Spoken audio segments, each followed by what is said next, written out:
Welcome to Nutrition Your Way, the podcast that empowers you to navigate menopause with confidence through simple, sustainable changes in your diet and lifestyle. If you're experiencing the challenges of menopause and seeking ways to thrive during this transformative phase of life, this show is for you. Discover how you can still enjoy your favorite foods while managing menopause symptoms using simple ingredient swaps. Learn strategies that may help you reduce discomfort, balance your hormones naturally, and embrace this new chapter with vitality and grace. Each episode provides practical tips and insights to make your menopausal journey smoother and more empowering, regardless of where you are in the process. I'm your host, Cindi, flexible nutrition and lifestyle transformation coach and menopause empowerment specialist. I'm here to guide you on your path to becoming a happier, healthier, and more empowered you during menopause and beyond, one simple change at a time. Hey everybody, welcome back to another episode of Nutrition Your Way.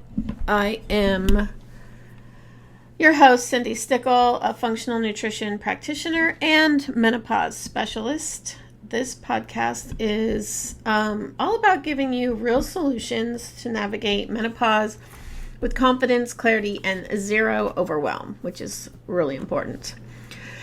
Today, we're diving into something that is so often overlooked when it comes to our menopause journey, heart health. This is February. It is Heart Health Month, so I really wanted to talk about this because most women don't realize how it affects us. So you've probably heard that heart disease is the number one cause of death in women, but what you may not realize is that your risk starts increasing in perimenopause and becomes more pronounced in postmenopause. So this isn't to scare you, but I want to empower you, because here's what I want you to know. You are not just a statistic. You are not powerless. And you are not just waiting for symptoms to show up. Okay, you are the woman who wants to take charge of her health. So today, we're going to talk about it. Okay, we're going to talk about why menopause changes your heart health, how nutrition, movement, stress, and sleep impact your heart, and what labs you should be tracking, and how I can help you get the right tests run. So go grab yourself a matcha or a cup of your favorite coffee and let's get started. So, first, let's talk about why heart health shifts during all stages of menopause. So, estrogen isn't just about reproduction. It plays a huge role in protecting our cardiovascular system. It helps keep your blood vessels flexible and open. It regulates inflammation in our arteries. It supports healthy cholesterol levels. Yes, we do need cholesterol, but high cholesterol is still bad for your heart. And it maintains insulin sensitivity. But as estrogen declines from perimenopause to postmenopause, we start seeing the rising of the LDL, which is our bad cholesterol, and the lowering of the HDL, which is our good cholesterol, which is the opposite of what we want with both of those. We also see increased blood pressure as blood vessels become stiffer. I've noticed this myself. Blood sugar instability, which can lead to insulin resistance and weight gain. Most women have no clue that menopause causes your insulin resistance to go up. And more belly fat, which isn't just about aesthetics. It's linked to metabolic and cardiovascular issues. So here's how it breaks down. So in perimenopause, and this can start in your late 30s, can last at over 10 years. So even if you think you're too young for heart disease, you need to listen. This is when hormonal fluctuations begin affecting heart health. You may see changes in cholesterol, blood pressure, and blood sugar regulation start to emerge. Some women develop insulin resistance in this phase, which contributes to heart disease risk. And postmenopause, this is when the risk becomes significantly higher due to sustained low estrogen levels. Blood vessels become stiffer. LDL cholesterol tends to rise, which is our bad cholesterol, and inflammation increases, making this a critical time for prevention. And this is why so many women start seeing their doctors prescribe statins, blood pressure meds, or even diabetes medication during menopause. But what if we could address the root causes before it gets to that point? You are not just reacting to symptoms. You are someone who gets ahead of them. And that's why understanding how to support your heart through menopause is so powerful. So let's talk about exactly how to do that. So we're going to start with nutrition and how to eat for your heart and your hormones. So healthy fats. Omega-3s from salmon, flaxseed, and walnuts reduce inflammation. Avoid inflammatory seed oils and other inflammatory foods, period. Fiber-rich foods, lentils, quinoa, and leafy greens help reduce cholesterol and support gut health. Blood sugar balancing meals. Protein and healthy fats and fiber all together. It stops the carb roller coaster, because when you don't eat foods that keep you fuller longer, that's when your blood sugar can drop.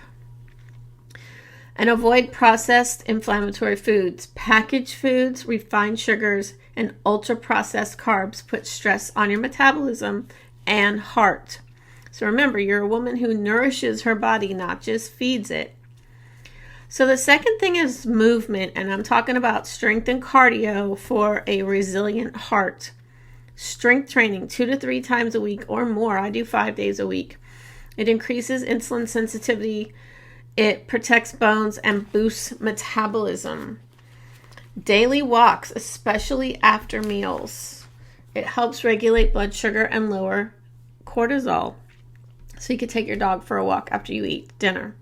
And cardio in moderation. This is so important because so many women think that they have to do like an hour of high intensity aerobics, and that is making your menopause worse. It's raising your cortisol. It's helping you gain weight. It is not helping you get healthier. So instead of high intensity workouts like HIIT, focus on gentle, steady state cardio, such as walking, cycling, or swimming. These activities support heart health without overstressing your body. And also the NEAT activity, the non-exercise activity that we do, like chores or walking to the mailbox or playing with your grandkids or just parking as far away from the store as possible and walking that way. You're still getting your steps. You're still getting a low intensity cardio, but your body's not stressed out. And stress in menopause is just not a good combination. And it raises cortisol, like I said. It prevents us from losing weight. And it also affects our heart health. So remember, you are a woman who moves with purpose, not punishment. That's not what exercise is supposed to be. So the third one is stress and sleep, because it's the silent heart saboteurs, okay? So lack of sleep raises blood sugar, increases cortisol, and leads to weight gain around the midsection, which is everything that happens in menopause anyway. And so when you're not sleeping, it just makes it worse. And chronic stress keeps cortisol elevated, leading to higher blood pressure and inflammation. One of the parts of my system that I created myself, because I've actually gone through it myself, is a whole area on lowering our levels of stress. In today's society, we think that we're not stressed, but really we are at a higher level of stress than years ago. So our baseline is way higher than it used to be. So we think we're not stressed, but we still are under a lot of stress. And our body knows it. Even if we think we're not stressed, our body knows we're stressed and it's affecting our heart. So remember, you are a woman who protects her peace as much as her heart, okay? And then lastly, the labs and monitoring. We need to know your numbers, and this is where I can help. So many doctors only test basic cholesterol. That doesn't give the full picture. Many doctors don't test for entire panels of things. So what you want to ask for is a full lipid panel, which is LDL, HDL, and triglycerides. You need the whole cholesterol picture. Advanced cholesterol markers will also be helpful, especially if you are struggling with your cholesterol, because then they can dig further into root cause. If they don't, I help. And inflammation markers, you want to test for those, but see if you have inflammation in your body. Blood sugar and insulin markers. So not just your fasting blood glucose, but I had a fasting insulin done too. And then also A1C, because that gives you a longer picture of blood sugar issues. And then cortisol testing, especially if stress is a concern. I had the Dutch test done, and it tests like for hormones, and it also did cortisol. So it was a really good test to have. But as a functional nutrition practitioner, I can help you get the right labs, interpret the results, and create a personalized plan to support your heart health. So if your doctor is not prescribing these tests for you and you're asking, but that's the thing, you have to ask for those tests. And if they insist that you don't need them, I have a place where you can order your own labs and you can get them done, and then they can be sent to your doctor so they can see them. Because you need to know the whole picture and not just part of it. Western medicine doctors don't look for root cause. They just treat symptoms. And in order to find out why you're having those symptoms, you have to look at the whole picture, and then we can get to the root cause. And that's where I come in, because I help my clients talk to their doctors so they can get the right lab work. So you don't have to wait until you're sick enough to take care of your heart. You can take action now, and you really should take action now. So let me know if this episode resonated with you. Let's work together, because I can help you talk to your doctor. My one-on-one coaching program, the Menopause Mastery Method, it gives you the exact strategies to protect your heart, balance your hormones, and feel your best. So you can find me on Instagram at Cindi Stickle Nutrition. You can DM me, or you can check out my website. All the links are going to be in the show notes. And so just take care of your heart, and I will be in your headphones next week. Thank you for tuning in to Nutrition Your Way. I hope today's episode has brought you one step closer to embracing your menopausal journey with confidence and vitality. Remember, simple changes can lead to significant improvements in how you experience this transformative phase of life, and I'm here to support you every step of the way.